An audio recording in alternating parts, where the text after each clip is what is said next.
Many of you are already aware of the audit that is taking place in Arizona right now. We're just simply waiting on the results of the moment. But now, a huge development, in my opinion, is now Pennsylvania is going to be a part of this audit process. They're going to be doing a manual recount exactly like Arizona, which is great because to me, PA is one of the biggest areas where we know so many discrepancies took place. The rules changed, all of that. So this is a bit of the letter that I'll go through, basically giving the justification as to the reason why this audit needed to take place in Pennsylvania. Before I get into this, just a quick reminder to like this video and to subscribe to the channel as well. So let's go ahead and start into this. The big part of it is really this last paragraph where it's talking about the forensic investigation of the 2020 general election. And then it says, this was the first election in Pennsylvania with mass mail-in voting. In 2020, there were 2.7 million ballots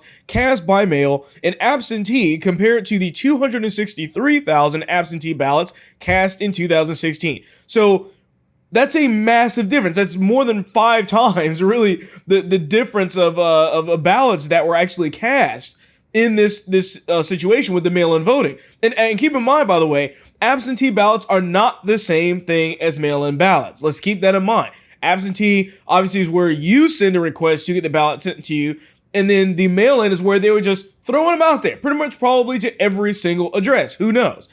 So it goes on. Many of these ballots were counted at off-site locations with little outside observation or oversight, which we know as well, and we've confirmed that. We've seen them blocking the poll watchers, many other issues like that.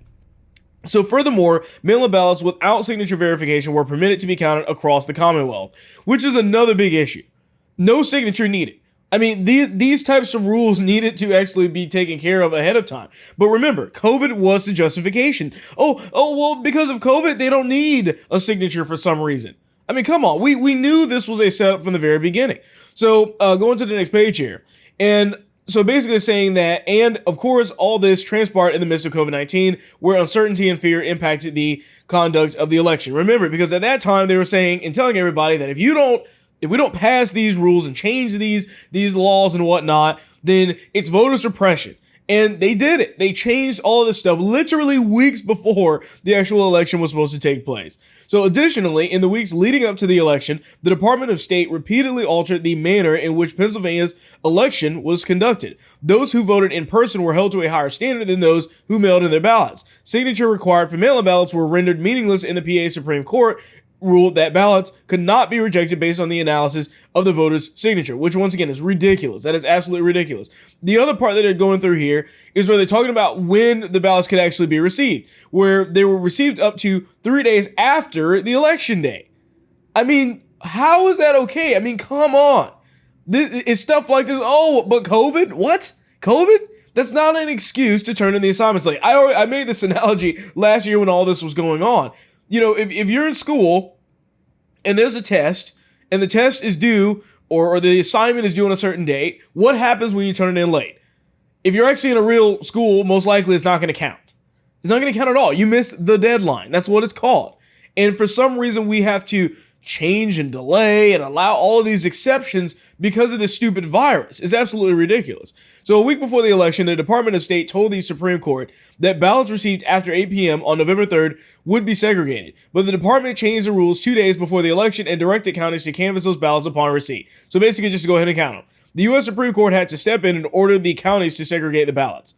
Just hours before the poll opened on November 3rd, the department changed the rules again by providing late guidance on how to help voters whose mail-in or absentee ballots were incorrectly completed. The guidance resulted in inconsistent application across the Commonwealth. Some counties contacted voters as directed, while others did not. There was no basis for the guidance in current or case law. So basically what you're seeing here is that they're saying it would be impossible to run a perfect election in this situation. We see this.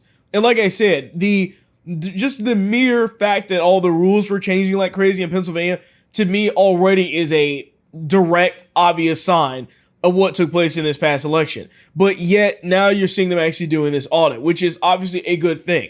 There are many other states where this should happen, but I think PA is one of the most important ones because that is the state where all the rules changed right up until the lead up of the election. The other ones we are kind of looking at the historic kind of basis and history in the different counties and saying, okay, this doesn't look right based off of what we've seen here. These numbers aren't adding up, or maybe there's too many ballots that were counted overall. But PA literally just straight up in the open changed all the rules.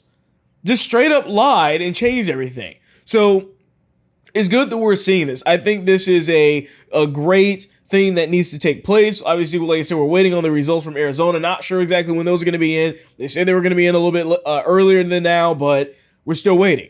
Either way, this is a really big deal for PA. I think it's a really, really, really massive deal there. And I think that based off of the evidence that we have, Trump probably did win PA. But we have to now have this audit to show that. And of course, Democrats are going to be pushing back on this as hard as they can. Why? Because they know what took place. I think they know what happened. Because the fact is that this audit, if you're confident that the guy won 81 million votes, if you're confident about that, why would you be so upset? Why would you be so afraid of this audit? Because I don't think they're confident in it. I don't think it is at all. It depends on which side of the aisle you're on. But in 2016, Democrats were trying to do the same thing. They were trying to do the same thing. So my thought is that if you're confident in it, then let us do the audit and shut up about it. But of course, they're not going to do that. So this is a great development. It's a huge development. Once again, I feel like Arizona was the kind of the first domino. Now you have Pennsylvania. I think we're going to continue to see more dominoes falling. I think Georgia's involved in this too, but we're going to see more dominoes falling over time, and more states are going to realize, okay, maybe we do need to look at what's going on here, and especially depending on what the results show in Arizona as well. So with that being said, that's all I have for you on this particular video. I thank you for watching. Remember to like and subscribe to the channel as well. But with that being said, I will see you on the next one.